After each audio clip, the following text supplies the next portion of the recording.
So friends, let's see today's delicious recipe of digestive biscuits. So now to a large bowl, I'm going to add 3/4 cup of oats flour. I've just taken the oats and ground them to flour in my mixer jar. I'm going to add 3/4 of a cup of whole wheat flour. Then I'm going to add 3 tablespoons of milk powder, 1 teaspoon of baking powder, 1/4 of a cup of brown sugar. And now we're going to whisk all of these dry ingredients really well together.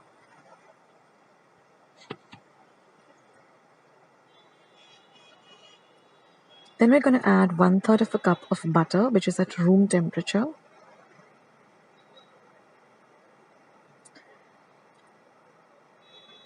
And now we're just going to get our hands in there and we're going to crumble up the butter and the mixed flour till it resembles breadcrumbs. So just mix in the butter really well with the dry ingredients.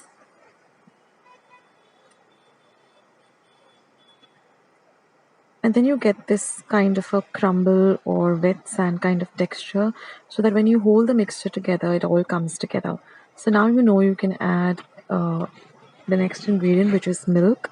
So add a little milk at a time, and I used half a cup of milk, but use a little milk at a time, and you're going to get a nice dough, a very firm dough with this mixture. So you keep adding milk till you get a nice firm dough. Don't add all of the milk at one time, add a little at a time.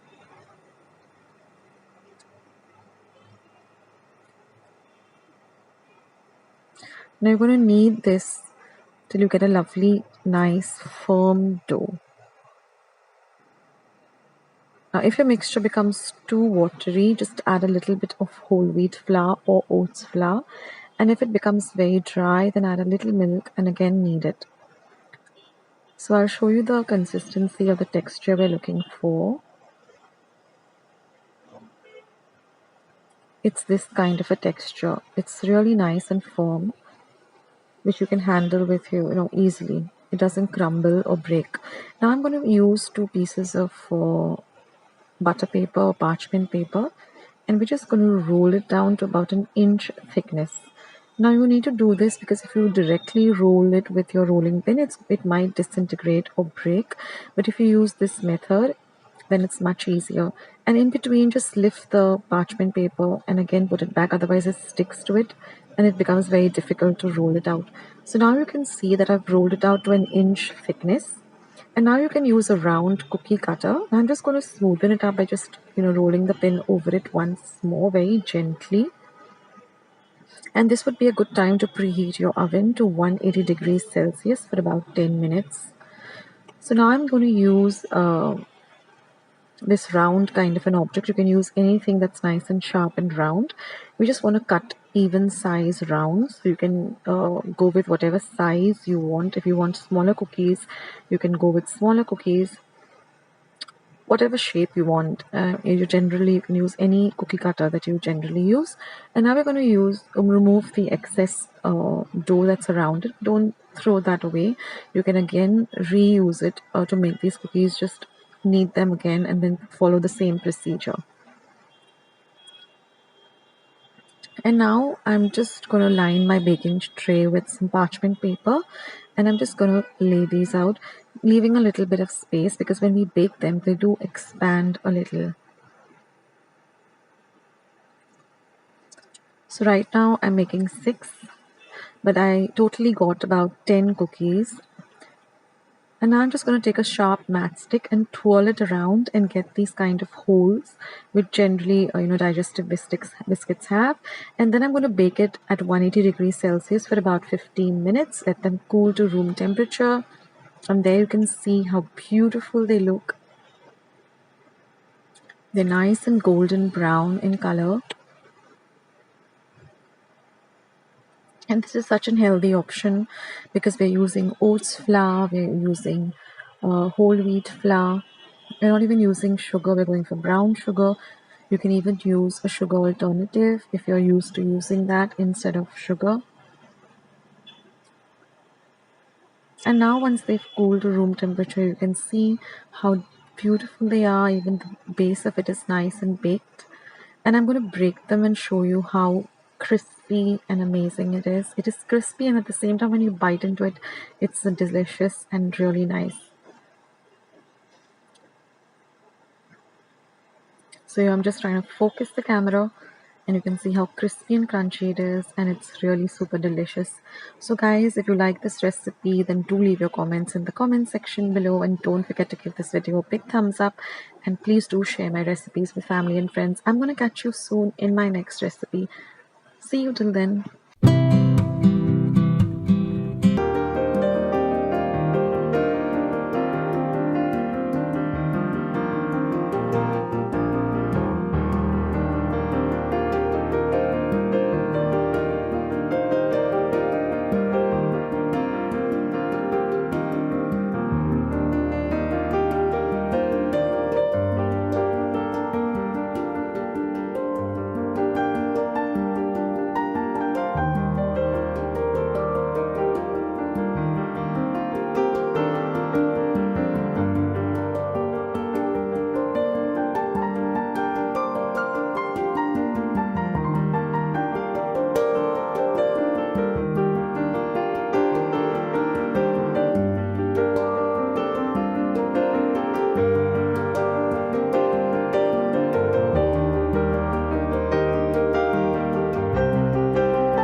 So let's see today's delicious recipe of chicken koftas. Let's go through the ingredients. They're really few, and some things that we really have in our kitchen or our pantries. So now here I have 250 grams of chicken mince. These are 2 medium-sized onions that I've chopped really fine. 4 to 5 green chilies chopped fine. Now you can adjust this according to how spicy you'd like the koftas. 10 cloves of garlic chopped fine. This is about 1/4 cup of fresh coriander chopped fine. 1 egg. Now this is the juice of 1 lemon, so roughly about 2 tablespoons of lemon juice. This is 1 cup of breadcrumbs. 2 teaspoons of pepper powder. And our last ingredient, which is also very important, is salt to taste. So now that we have our ingredients sorted, let's just get started. So first I'm going to add the onions to the mince. Now you can see that I have all my ingredients just ready. So this would be a good tip to, keep all your ingredients ready. Next goes in the garlic. the green chilies. Now, I would suggest that you go a little on the spicier side because then it really brings out the taste. Of course, if you're not used to spice, then you can cut down on the spiciness. Next goes in the pepper powder,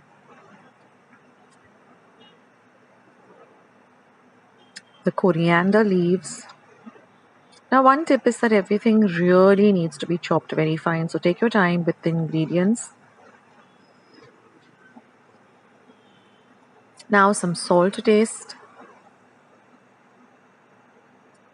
Now, I'm going to just beat the egg up and add that. And the lemon juice. So, I'm going to mix all of these ingredients well together. Now, you can see that I've not added the breadcrumbs yet.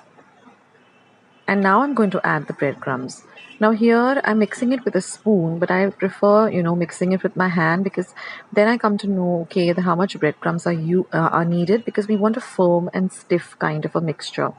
So now our mixture is ready. So we're just going to make very small koftas or small balls and set them aside.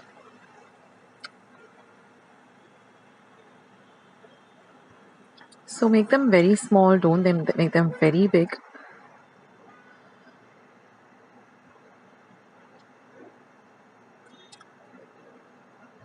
And now would be a good time to keep, just about a little bit of oil for heating. So I'm just going to be using about 4 tablespoons of oil. I don't want to deep fry this, but I would like to, just shallow fry them. You could deep fry them too. So I'm just using about 4 tablespoons of oil, and I'm just going to put the koftas in, and I'm going to fry them on a low to medium heat till they are nicely evenly cooked. Keep your flame from low to medium, and then just keep tossing the koftas around till they are nice and golden brown. Keep an eye on them so that they don't get burned. Don't increase the flame to very high because then only the outside will be cooked and the inside will be raw. So cook it evenly on a low to medium heat.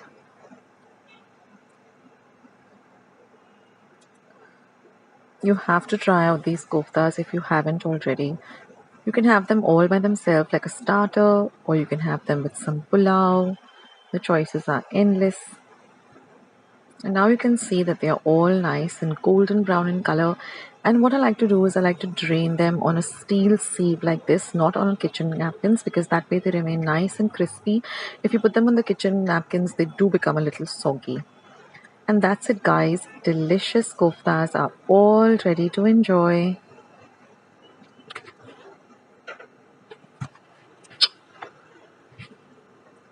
So friends, don't forget to give this video a big like.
So friends, let's make this mixed vegetable recipe. Now here I have one small cauliflower that I have washed really well and cut into small pieces. I'll leave a video of how to cut cauliflower in the link in the description box below. This is one medium boiled potato chopped fine, one carrot chopped fine, about 50 grams of French beans of a recipe cut fine, one medium onion chopped fine. Now this is a paste of 2 light green chilies, 4 cloves of garlic, half an inch of ginger and half a cup of fresh coriander. Just grind this to a very coarse paste. Then we have some powder masalas. So here I have 2 teaspoons of coriander powder, half a teaspoon of cumin, 1/4 teaspoon of garam masala, 1/4 teaspoon of haldi and half a teaspoon of Kashmiri red chili powder. This is homemade garam masala. I'll leave a link of how I make it at home. So these are the few ingredients that we require for this recipe, and it is a really delicious recipe. So now I'm going to heat about 1 tablespoon of oil in a pan, and I'm going to add this ground paste and fry the paste really well so that the rawness of the ginger, the garlic, the green chilies all goes away and you get this lovely aroma of this chutney rather. Now once the paste is nice and fried, I'm going to add the onion and I'm going to fry the onion till it's nice and translucent. Then I'm going to add all these powder masalas. I'll leave all the ingredients in the description box below. Mix everything nicely. Now I'm going to add about 1 cup of water and I'm going to cook this gravy till it thickens up a bit. So mix everything really well. Now I'm going to add some salt to taste and about 1/4 teaspoon of sugar. And I'm going to mix everything well and we're going to let this gravy cook on a low flame for about 2 to 3 minutes till it nicely thickens up. So this is our base for this recipe or the gravy for this recipe. So let that simmer. In another pan, I'm going to add just half a tablespoon of oil. You can also use clarified butter or ghee. And once the oil is hot, I'm going to add all of these veggies that I've chopped fine. See that you wash all your vegetables really well. Like I said, I'll leave a link of how I chop up my cauliflower. They have an entire video about it.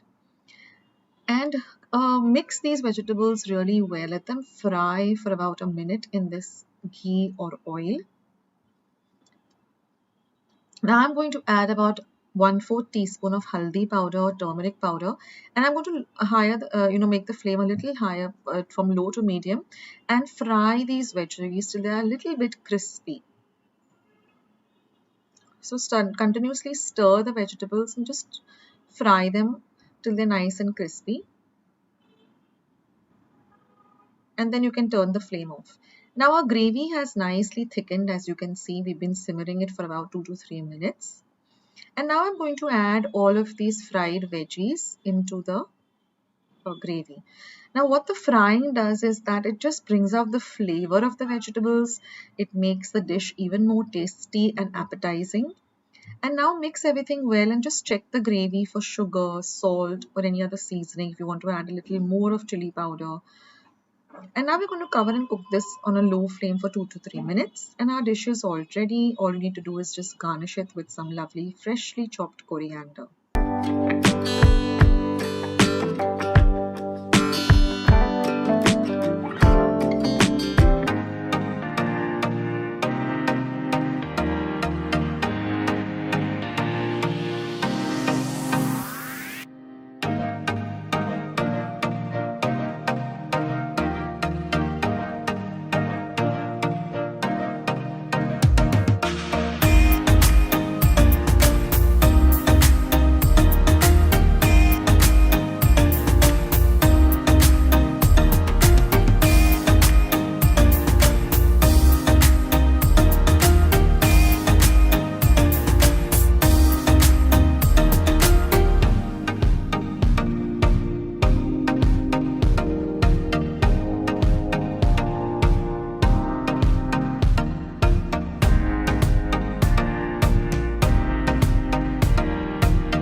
friends, let's see today's lovely delicious tomato koshambir recipe, and I'm also going to show you how I make my roasted peanut powder at home.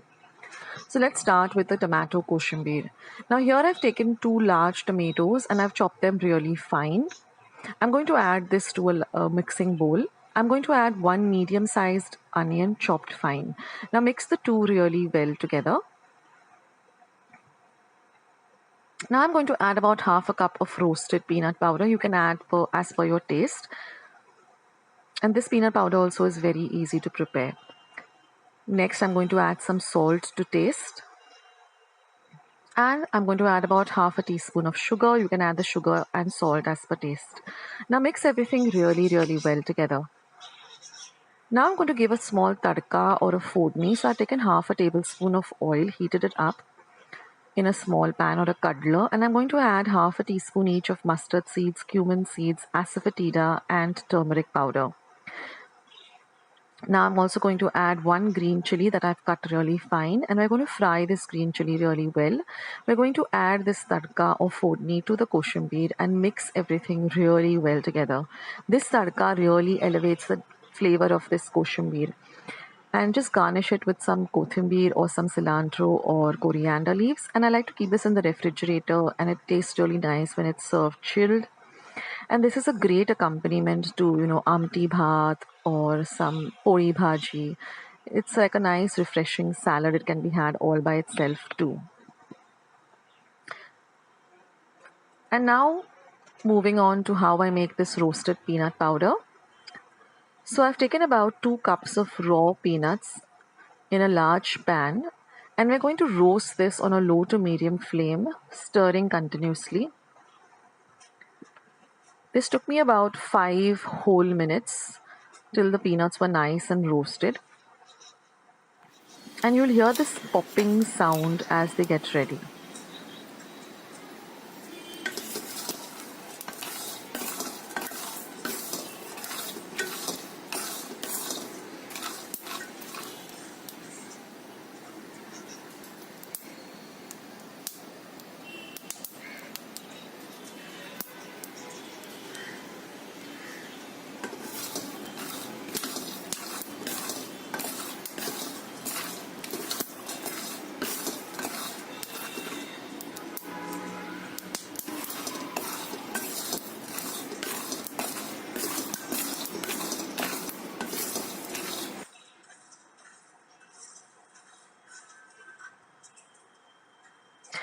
And also the color of the peel will change to a darker brown color with black spots on it, so you know that it's ready. Now you can turn off your flame and let the peanuts cool down, in the pan itself. Not completely cool down, they should be a little bit warm. And then you transfer them to a large plate. Or I have this, lovely I think it's called soup in Marathi. I don't know what the English word for it is. Maybe you all can write in the comment section below. And that way, I can easily just peel off the peanuts. Now, while they are warm, it's easier for the peel to come off. And you can also use a nice dry kitchen napkin like this to make the work easier. Try to get off as much of the peel as you can. Now, generally, once I peel them, I, sit on my kitchen floor and I do this. But right now, for the camera, I'm putting it on my platform. So just, kind of shake off the peanuts like this and then just blow away the peel. It's very easy to do that. You just have to, kind of lift or rather just, it's difficult to explain in words, but, just kind of get the peel of the peanuts and just blow away the peel so that all you're left with is this lovely peeled peanuts to make the peanut powder with.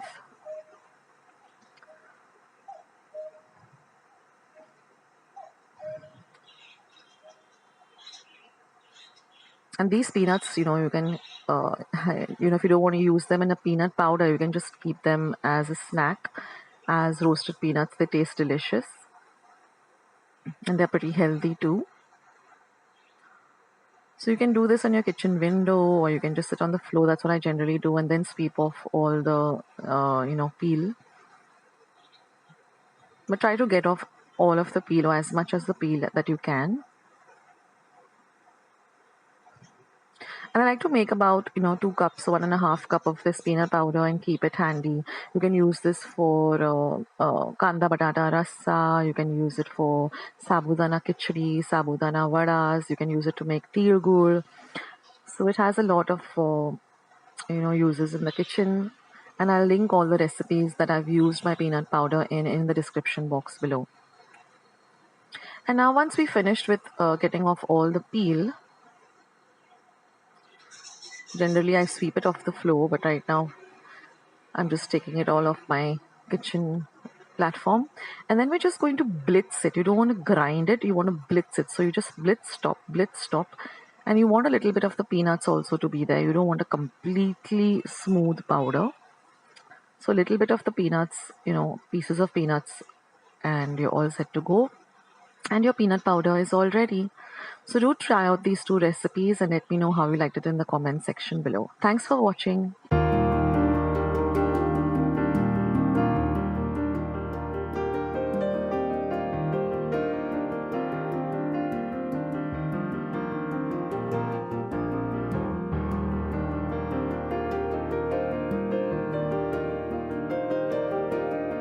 Friends, I hope you liked today's recipe as well as today's video, and if you would like to see more videos like this, then don't forget to leave this video a big thumbs up.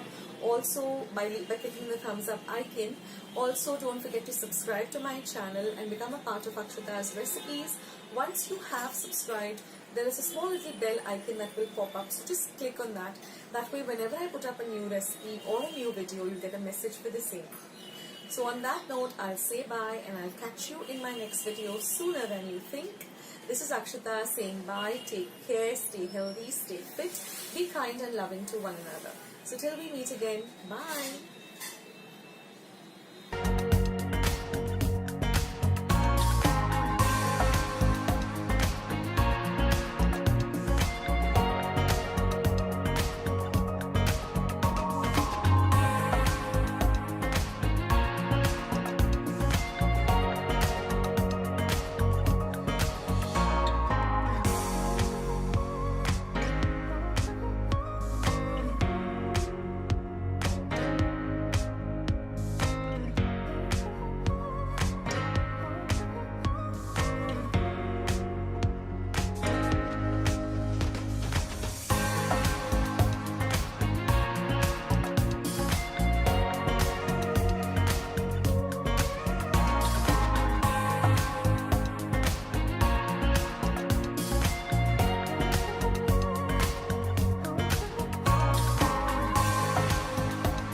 Now here I've taken exactly 1.5 cup of maida.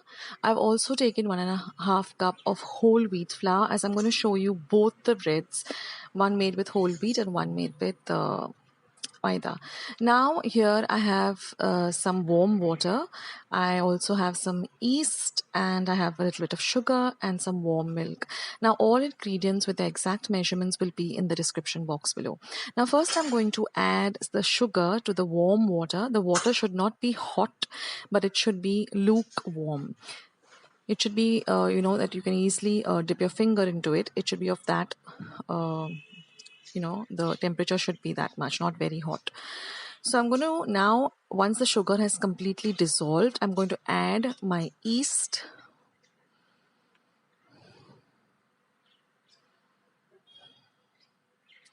And I'm just going to give it a very light stir. We don't want to mix it up thoroughly, just a light stir. And then we're just going to let it sit till it froths up and doubles up in size.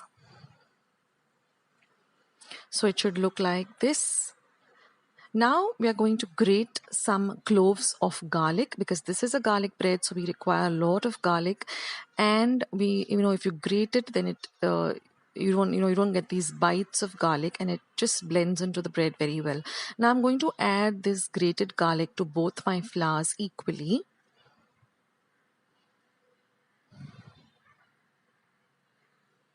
I'm also going to add some salt to taste.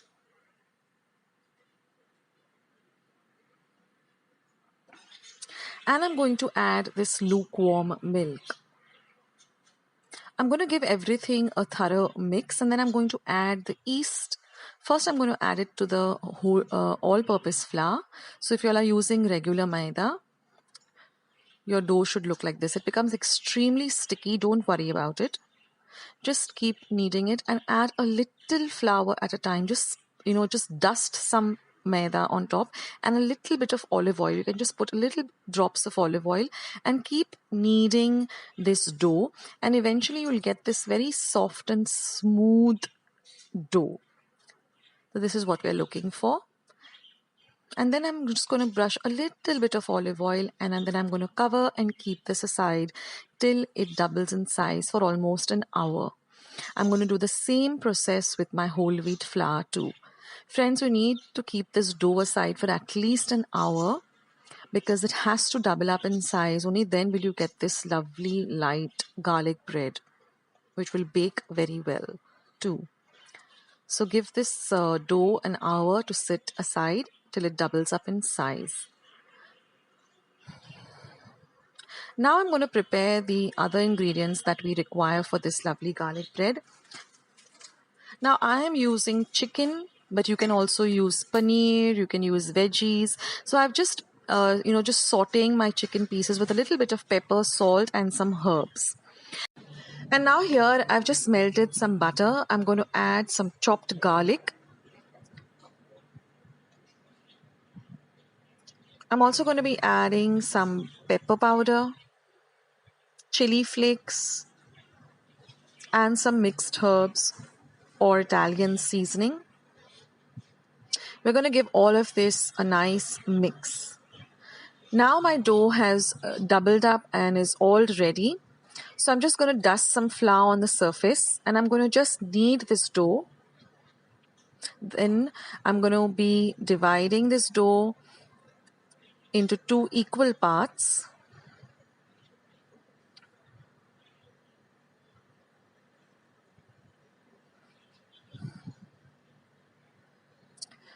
Just smoothen out the dough.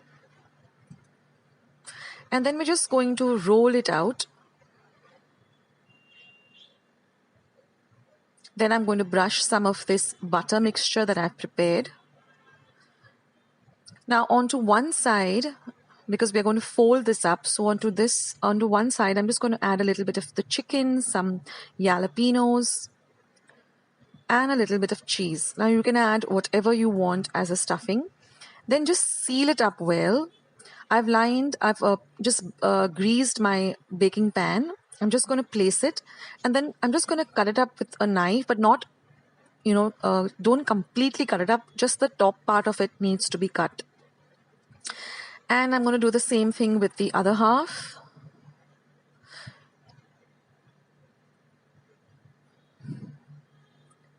Now I would love to hear from you all as to what was this filling or the stuffing that you all put into this stuffed garlic bread.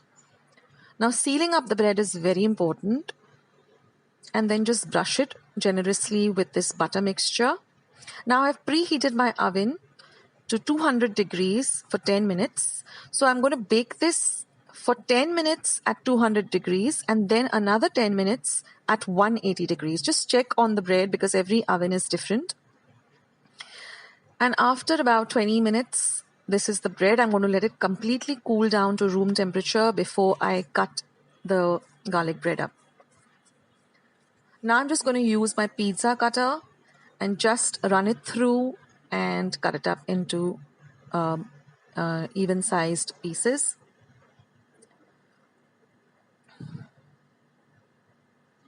It's so easy to work with this bread once it's baked and once it's cooled down.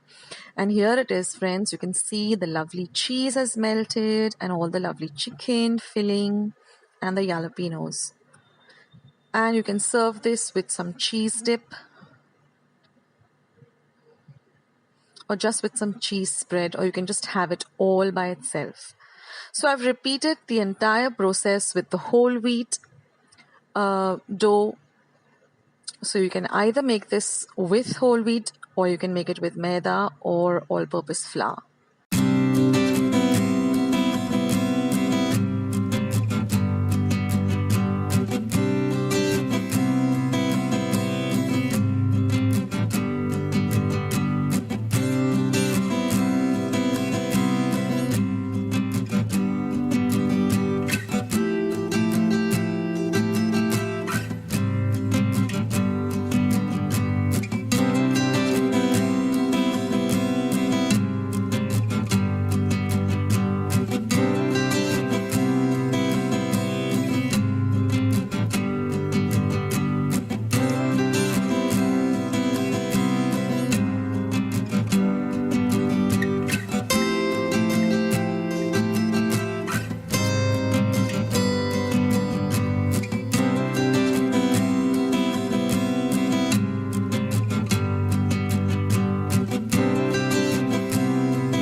So let's make this instant jelly, which is so much of fun and it's so delicious.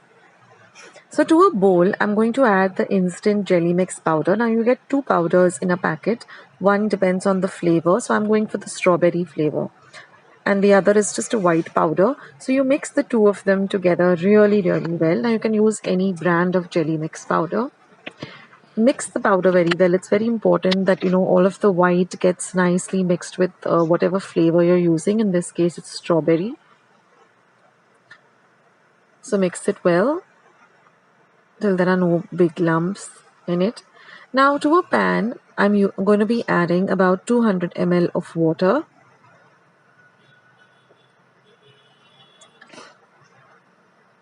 So turn the heat on to a medium to high, and let the water come to a gentle boil. Once it does start to boil a little, just add this jelly mix powder, and using a whisk, just mix it in really well, stirring continuously. So you don't want any lumps in this liquid. You want a very smooth kind of liquid.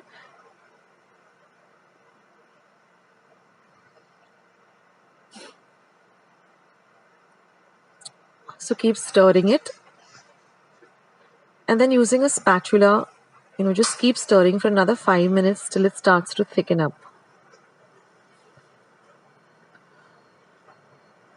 After 5 minutes, stir the heat off, and you're going to pour this mixture into a jelly mold. Now, if you don't have a jelly mold, you can even pour it into small glasses. Or even a silicone mold, the cupcake molds, you can even use that. You can get creative with it. And let the mixture first come to room temperature before you refrigerate it. Now I also have a recipe where I've made little cups of jelly with custard. I'll leave a link to that below. You can click on it and you can make that too. That's a lovely combination, jelly and custard together. And now we're going to refrigerate this for at least 10 to 15 minutes. And immediately you'll see that it solidifies like this. Just demold it by running a knife through the mold and just overturn it on a plate.